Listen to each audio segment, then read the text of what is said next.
How to change Alibaba account password. Hi everyone, this is Alana from Create, Login and Delete. Let's jump right into the video. First, open the Alibaba app on your device and make sure to log into your account. Now, if you want to change the Alibaba account password, tap on My Alibaba at the bottom right corner of your screen.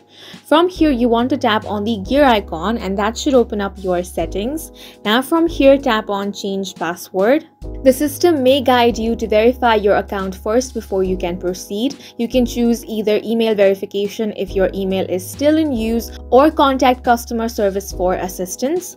Now you want to tap on Enter Current Password and then enter your current password.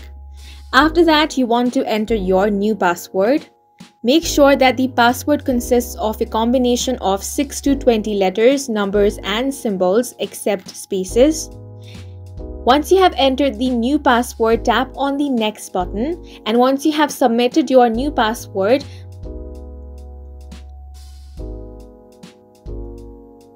after you have entered your new password, tap on the Next button and then your Alibaba account password will be changed. And that's it for this video. Please make sure to hit the like button and subscribe for more helpful tutorials.